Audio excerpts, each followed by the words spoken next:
साथियों नमस्कार। आज हम लोग भाषा विज्ञान के जो शेष प्रश्न हैं, लगभग 100 प्रश्न बचे हुए हैं, उन्हें हम लोग देखेंगे। और आप सभी से रिक्वेस्ट है कि चैनल को लाइक, शेयर एंड सब्सक्राइब कर दें, क्योंकि बहुत सारे लोग वीडियो देखते हैं लेकिन सब्सक्राइब नहीं करते हैं।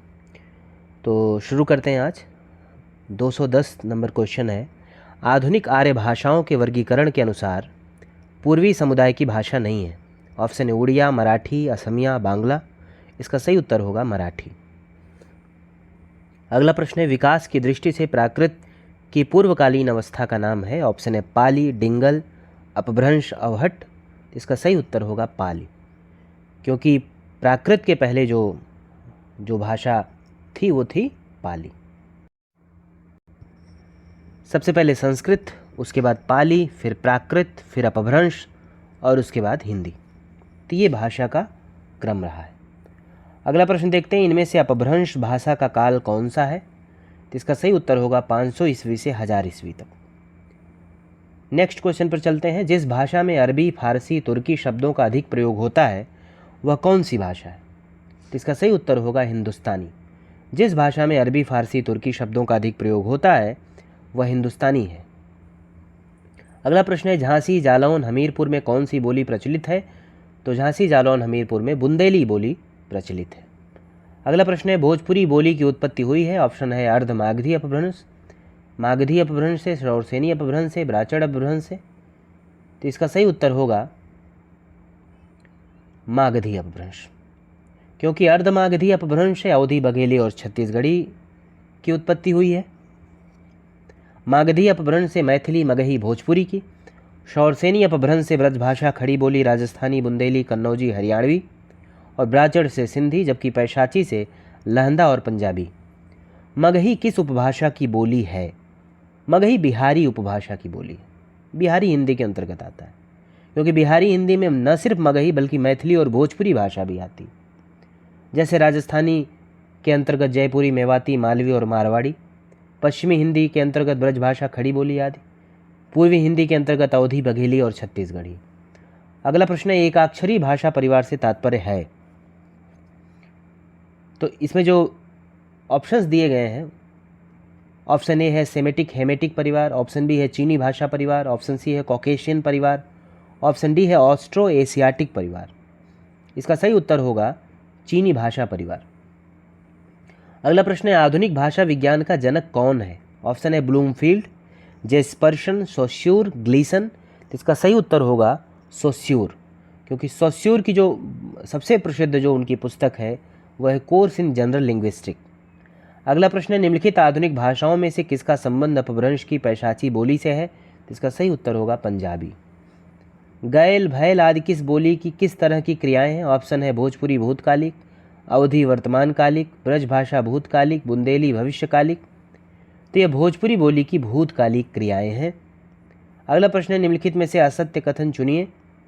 रीवा, सतना, शहडोल बघेली के क्षेत्र हैं, सही कथन है। वर्धा की राष्ट्रभाषा सुधार समिति की ओर से देवनागरी में जो सुधार हुआ वह स्वर खड़ी के नाम से जाना जाता है, सही उत्तर है। खड़ी बोली का एक अन्य नाम कौरवी है, सही उत्तर है। राजस्थानी उपभाषा का विकास पैशाची अपभ्रंश से हुआ, ये गलत है, क्योंकि राजस्थानी उपभाषा का विकास शौरसेनी अपभ्रंश से हुआ। भाषाओं का क्रम सजाना है, तो इसमें सही क्रम होगा पहले पाली, उसके बाद प्राकृत और उसके बाद अपभ्रंश और उसके बाद अवहट्ट, क्योंकि अवहट्ट जो है वह अपभ्रंश की उत्तरकालीन अवस्था है। अगला प्रश्न है, निम्नलिखित में से कौन सी हिंदी की उपभाषा नहीं है। ऑप्शन है राजस्थानी हिंदी, पंजाबी हिंदी, बिहारी हिंदी, पहाड़ी हिंदी। तो इसमें पंजाबी हिंदी जो है वो हिंदी की उपभाषा नहीं है। अगला प्रश्न जो कई परीक्षाओं में पूछा गया है, निम्नलिखित में कौन सी पश्चिमी हिंदी की बोली नहीं है। ऑप्शन है कौरवी, ब्रजभाषा, बुंदेली, बघेली। तो इसका सही उत्तर होगा बघेली। अगले प्रश्न की तरफ चलते हैं, कुप्पी, टोपी, नीर, पापड़ किस भाषा परिवार से हिंदी में आगत शब्द हैं।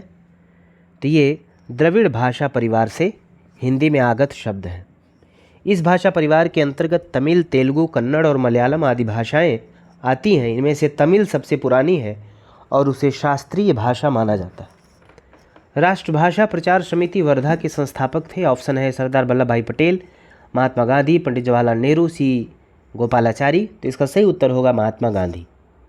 बहुत ही प्रसिद्ध यह प्रश्न है, कई बार परीक्षाओं में, और इसको कई बार लोग टफ सोचते हैं कि कठिन पूछ लिया गया है। कई बार इसका स्थापना का वर्ष मिलान के लिए पूछ लिया जाता है, इसकी स्थापना कहाँ हुई इसे ये पूछ लिया जाता है, और इसके संस्थापक कौन थे ये तो इसमें पूछा ही गया है।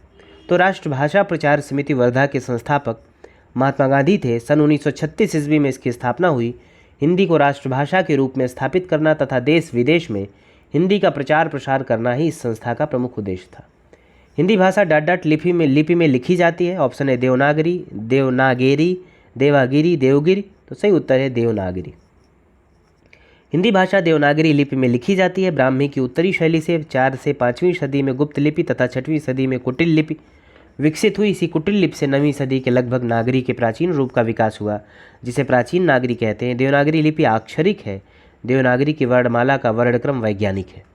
अगला प्रश्न है, आधुनिक भारतीय भाषाओं का सर्वप्रथम वर्गीकरण किस विद्वान ने किया? तो इसमें डॉक्टर AFR हार्नले ने सर्वप्रथम वर्गीकरण किया।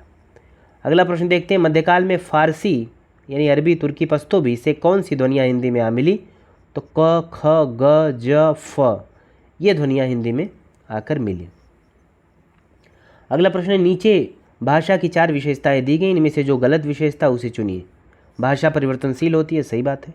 भाषा पैतृक संपत्ति होती है, ये गलत है। भाषा सामाजिक संपत्ति होती है, सही है। भाषा अनुकरण द्वारा सीखी जाती, ये भी सही है। अगला प्रश्न है, टकसाली भाषा कहते हैं, तो संस्कृतनिष्ठ भाषा को टकसाली भाषा कहते हैं। अगला प्रश्न है, देवनागरी लिपि का सर्वप्रथम प्रयोग किस राज्य में माना जाता है? तो देवनागरी लिपि का सर्वप्रथम जो प्रयोग है वह गुजरात राज्य में माना जाता है। सर्वप्रथम गुजरात के राजा जयभट्ट के 7वीं और 8वीं शताब्दी के एक शिलालेख में मिलता है। अगला प्रश्न है, उत्तर प्रदेश सरकार द्वारा गठित लिपि सुधार परिषद की 28-29 नवंबर 1953 की हुई बैठक की अध्यक्षता किसने की थी? तो इसकी अध्यक्षता तत्कालीन उपराष्ट्रपति डॉक्टर सर्वपल्ली राधाकृष्णन ने की थी। अगला प्रश्न है, हिंदी शब्दानुशासन ग्रंथ के रचनाकार हैं, तो इसका सही उत्तर होगा किशोरी दास वाजपेयी। अगला प्रश्न देखते हैं, ग्रिम नियम का संबंध किससे है? तो इसका सही उत्तर होगा ग्रिम नियम का संबंध स्वनिम विज्ञान अर्थात ध्वनि विज्ञान से है। इसके प्रवर्तक जर्मन भाषा के विद्वान याकोब ग्रिम हैं। यह 1822 ईस्वी में प्रकाश में आया। इस नियम का संबंध भारोपी परिवार से है जो जर्मन भाषा में परिवर्तित हो गए थे। अगला प्रश्न है, भाषाओं के पारिवारिक वर्गीकरण का आधार है? तो भाषाओं के जो पारिवारिक वर्गीकरण उसका आधार इतिहास है। अगला प्रश्न है, हरियाणी या बांगरू बोली किस अपभ्रंश से विकसित हुई है? तो यह शौरसेनी अपभ्रंश से विकसित हुई है। अगला प्रश्न है, ग्वालियर की बोली है? तो ग्वालियर की बोली बुंदेली है। अगला प्रश्न, हिंदी खड़ी बोली किस अपभ्रंश से विकसित हुई है? तो हिंदी खड़ी बोली शौरसेनी अपभ्रंश से विकसित हुई है। नेक्स्ट क्वेश्चन पर चलते हैं, छत्तीसगढ़ी बोली हिंदी के किस उपभाषा वर्ग के अंतर्गत आती है? तो छत्तीसगढ़ी बोली हिंदी की पूर्वी हिंदी उपभाषा वर्ग के अंतर्गत आती है। अगला प्रश्न है, ताले के पानी पताले गई बेटी, पुरैन गई कुम्हलाए हो, गंगा जमुना बीच रेती परत है, कैसे के रचों बियाह रे, उक्त गीत किस बोली का है? तो यह अवधी बोली का गीत है।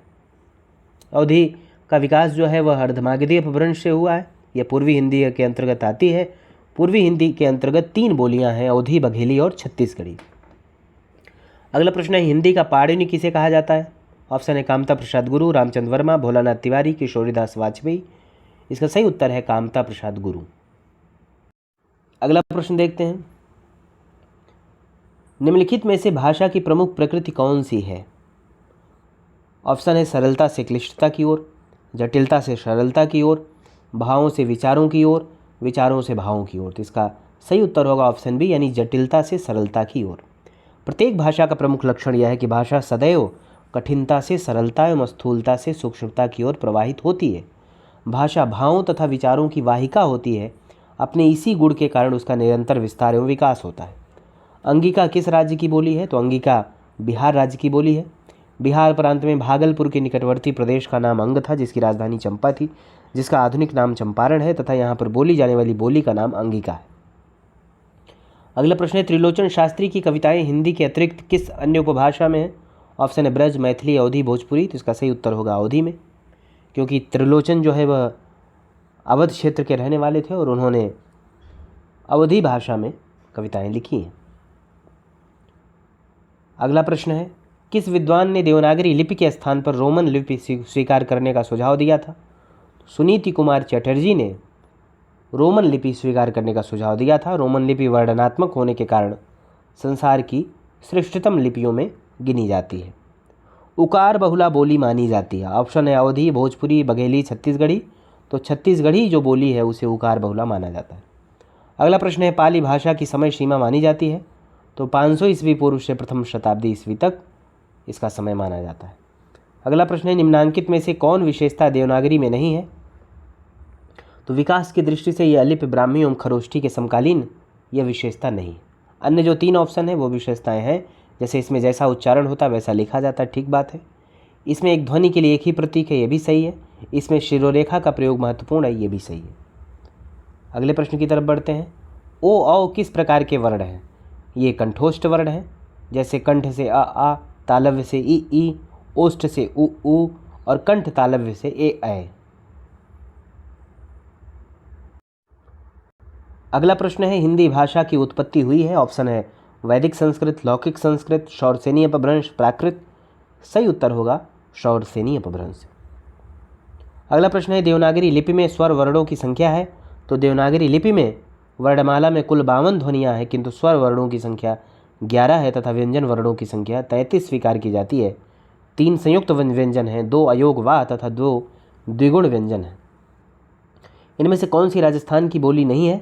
मारवाड़ी, मेवाती, मालवी, बुंदेली। तो इसमें बुंदेली जो है वह राजस्थान की बोली नहीं। अगला प्रश्न है, किसी सीमित क्षेत्र में बोली जाने वाली स्थानीय भाषा को कहते हैं? ऑप्शन है राष्ट्रीय भाषा, राजभाषा, बोली, उपभाषा।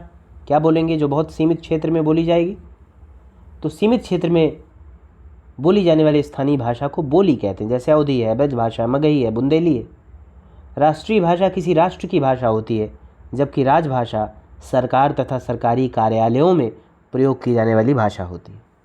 अगला प्रश्न है, कन्नौजी हिंदी की किस उपभाषा की एक बोली है? तो यह पश्चिमी हिंदी उपभाषा की एक बोली है।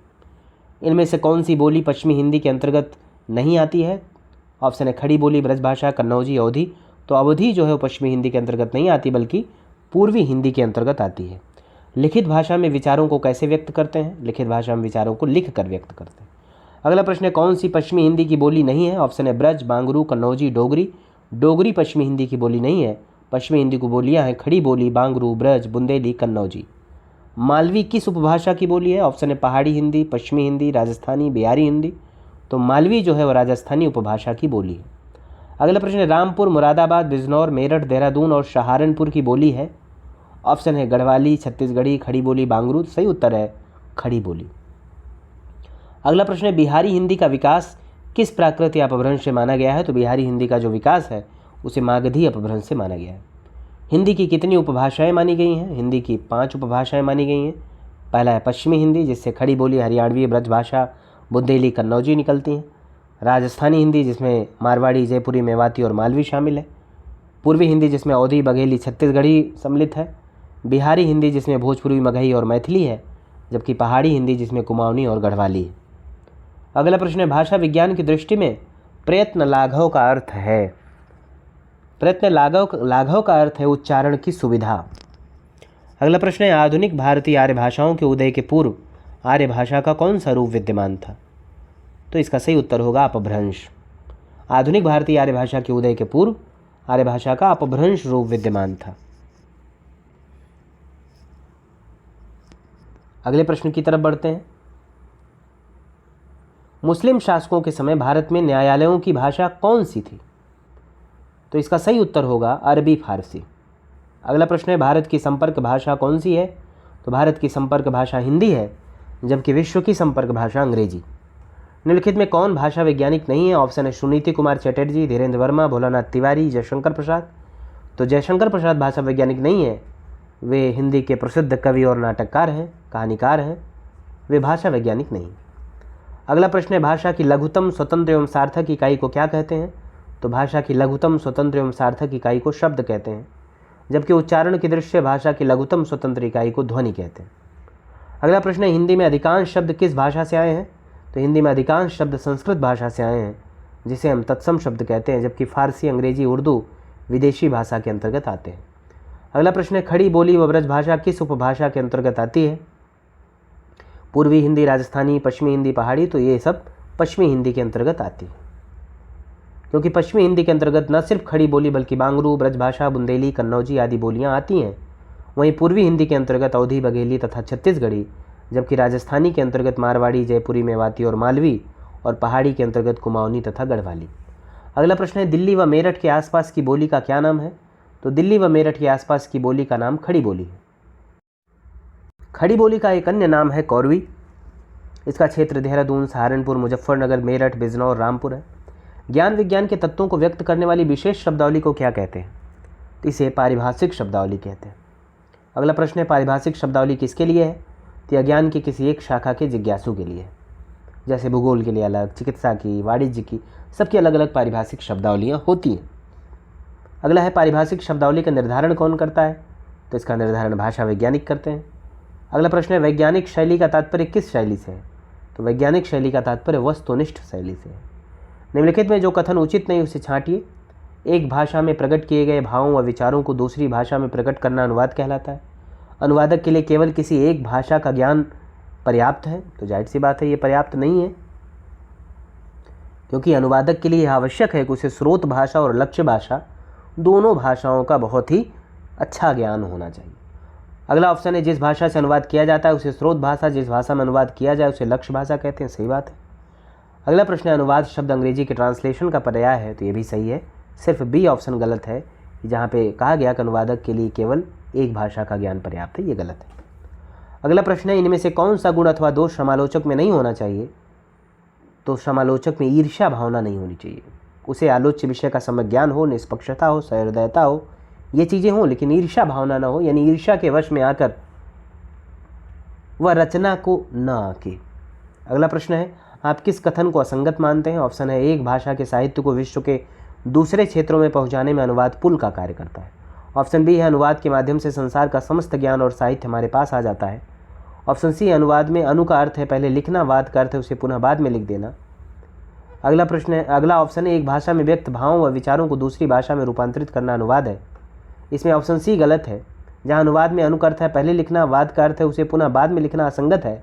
अनुवाद दो शब्दों के योग से बना है, अनु और वाद। अनु का अर्थ बाद में या पुनः से लिया जाता है और वाद का अर्थ है कथन, यानी अनुवाद का मतलब हुआ पुनः कथन, यानी फिर से दूसरी भाषा में हुबहू वही कथन। अगला प्रश्न है, बाल साहित्य के विषय में कौन सा कथन सही नहीं है? वह बालकों द्वारा ही लिखा जाना चाहिए, सही नहीं है। इसके अलावा जो तीन ऑप्शन है, उसकी भाषा सरल और सुबोध होनी चाहिए, सही बात है। वह बालकों के लिए प्रेरणाप्रद होनी चाहिए, ये भी सही है।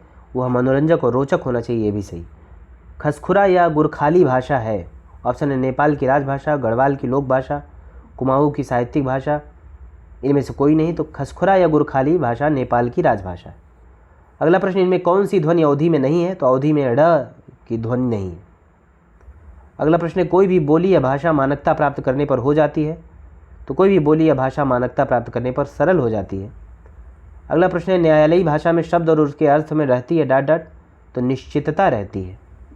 अगला प्रश्न है, व्यवहार के आधार पर शब्द के कितने प्रकार होते हैं? तो व्यवहार के आधार पर शब्द के दो प्रकार होते हैं, सामान्य शब्द और तकनीकी शब्द। अगला प्रश्न है, खरोष्ठी लिपि की उत्पत्ति किससे हुई? ऑप्शन है, चित्रलिपि, कीलाक्षर लिपि, अरमाइक लिपि, ब्राह्मी लिपि। तो खरोष्ठी लिपि की उत्पत्ति जो है वो अरमाइक लिपि से हुई है। अगला प्रश्न है, नागरी लिपि सुधार समिति के संयोजक थे? नागरी लिपि सुधार समिति के संयोजक काका कालेलकर थे। देवनागरी एक लिपि है जिसमें अनेक भारतीय भाषाएं लिखी जाती हैं। देवनागरी बाएं से दाएं लिखी जाती है। इसकी पहचान एक क्षैतिज रेखा से है जिसे शिरोरेखा कहते हैं। संस्कृत, पाली, हिंदी, मराठी, कोंकणी, सिंधी, कश्मीरी, डोगरी, नेपाली आदि भाषाएं देवनागरी में लिखी जाती। ईसाई मिशनरियों का प्रधान केंद्र डॉट डॉट में था? इलाहाबाद, दिल्ली, मुंबई, श्रीरामपुर। तो इलाहाबादी ईसाई जो मिशनरियाँ थीं उनका प्रधान केंद्र श्रीरामपुर में था। अगला प्रश्न है, केंद्रीय अनुवाद ब्यूरो से संबंधित है? ऑप्शन ए, शिक्षा मंत्रालय के अनुवाद विभाग, गृह मंत्रालय के राजभाषा विभाग, मानव संसाधन मंत्रालय, प्राविधिक शिक्षा मंत्रालय। तो ये सही है, गृह मंत्रालय के राजभाषा विभाग।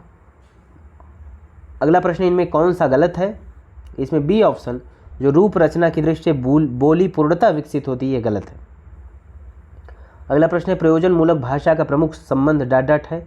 तो प्रमुख संबंध इसका जीविकोपार्जन से है। अगला प्रश्न है, इतिहास के प्रति भारतीय दृष्टिकोण प्रायः डॉट डॉट है? तो यह प्रायः अध्यात्म परक है। भाषा वैज्ञानिक दृष्टि से भाषा की परिभाषा है, तो भाषा वैज्ञानिक दृष्टि से भाषा की परिभाषा ऑप्शन ए, जिसमें कि भाषा मानव मुख्य ध्वन्यंगों से निःसृत सामाजिक स्वीकृति प्राप्त सार्थक पदों के सुशृंखलित वाक्यों द्वारा विचार विनिमय का माध्यम है। ये सही है। पाली पद की बहुमान्य व्युत्पत्ति है, तो इसकी बहुमान्य व्युत्पत्ति पर्याय, पलियाय, पलियाल और पाली, इस तरह से इसकी उत्पत्ति हुई। पाली भाषा के सर्वप्रधान वैयाकरण है, सर्वप्रधान वैयाकरण कच्चायन है। इन्होंने 3 व्याकरण ग्रंथ लिखे, कच्चायन व्याकरण, मोगलान व्याकरण, सदनीत व्याकरण। अगला प्रश्न है प्रकृत संस्कृतम तदागतम प्राकृतम उक्ति का उचित भावार्थ है। इसका जो उचित भावार्थ होगा, प्रकृत रूप में आधार भाषा थी संस्कृत, उससे जो विकसित हुई यह प्राकृत भाषा कहलाई। अगला प्रश्न है अपभ्रंश भाषाओं का विकास हुआ प्राकृत भाषाओं से। अगला प्रश्न है हिंदी भाषा के सतत प्रवाह को ठीक एक जैसे रूप में विकसित हुआ न देख उसके एक विशेष युगीन रूप को निम्नलिखित भाषाविद ने नाम दिया पुरानी हिंदी, तो यह नाम चंद्रधर शर्मा गुलेरी ने दिया था। अगला प्रश्न है हिंदी साहित्य के मध्यकाल में ब्रजभाषा का साहित्यिक भाषा के रूप में विकास किस कारण से हुआ, तो ब्रजेतर क्षेत्र के भाषाभाषियों ने भी इसे अपने सृजन का माध्यम बनाया, इसलिए इसका विकास हुआ। अगला प्रश्न है खड़ी बोली गद्य के विकास का मूल आधार बना, खड़ी बोली के व्याकरण का मानकीकरण हो जाना उसका मूल आधार बना। हिंदी को संघ की राजभाषा बनाने का जो प्रस्ताव संसद में पारित हुआ था उसके प्रस्तावक श्री गोपाल स्वामी आयंगर थे। अगला प्रश्न है राष्ट्रभाषा का दर्जा उस भाषा का होता है जो पूरे राष्ट्र में पाई जाती है। राष्ट्रभाषा का दर्जा उस भाषा का होता है जो पूरे राष्ट्र में बोली जाती हो। भारत की अधिकांश जनसंख्या हिंदी बोलती है, अतः भारत की राष्ट्रभाषा हिंदी है। अगला प्रश्न है मानक भाषा किसी भाषा का वह रूप होता है जिसे भिन्न भिन्न भाषा क्षेत्रों में उसका एक रूप समान रूप से प्रामाणिक माना जाता है, वही तदरूप प्रयुक्त होता है। अगला प्रश्न है भारतीय भाषाओं के भाषा सर्वेक्षण का कार्य संपादन एवं कई खंडों में उसका प्रकाशन निम्नलिखित विद्वान की अध्यक्षता में संपन्न हुआ, तो यह सर जॉर्ज एब्राहिम ग्रियर्सन की अध्यक्षता में संपन्न हुआ था। अगला प्रश्न है हिंदी के वैज्ञानिक एवं तकनीकी शब्दावली के निर्माण हेतु संस्कृत शब्दों को प्राथमिकता देते हुए उपयोगी शब्द ग्रहण किए जाते हैं।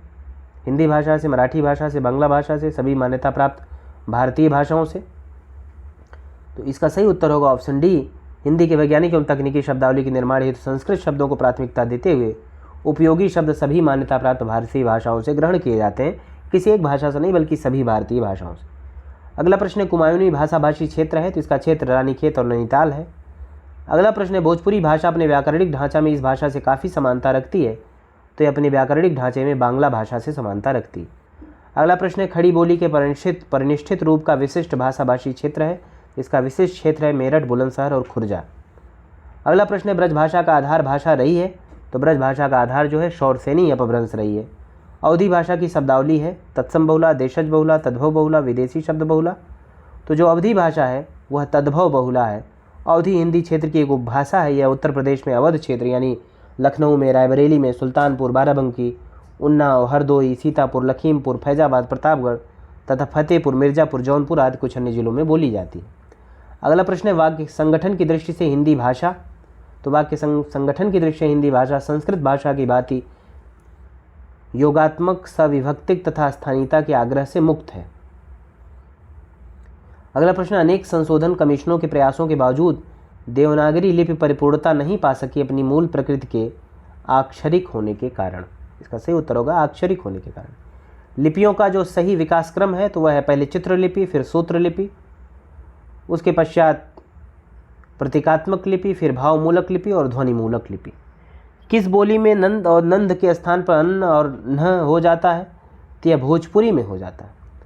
सुमेलित करना है भाषा को और क्षेत्र को, भाषा और उसके अन्य नाम को, तो ब्रज भाषा का अन्य नाम है अंतर्वेदी, अवधी का बैसवाड़ी, हरियाणवी का बांगरू, छत्तीसगढ़ी का खलटाई। जिन ध्वनि चिन्हों द्वारा मनुष्य परस्पर विचार विनिमय करता है उसको समष्टि रूप में भाषा कहते हैं। भाषा की यह परिभाषा किसकी है, तो यह परिभाषा बाबूराम सक्सेना की है। तो भाषा विज्ञान के प्रश्न यहीं पर खत्म होते हैं और लगभग 300 प्रश्न भाषा विज्ञान से संबंधित ये कलेक्शन इसमें था। हम लोगों ने सभी प्रश्नों को देखा। आप लोग इसका बार बार रिवीजन करें, निश्चित तौर पर यह आगामी परीक्षाओं के लिए फ़ायदेमंद होगा। धन्यवाद।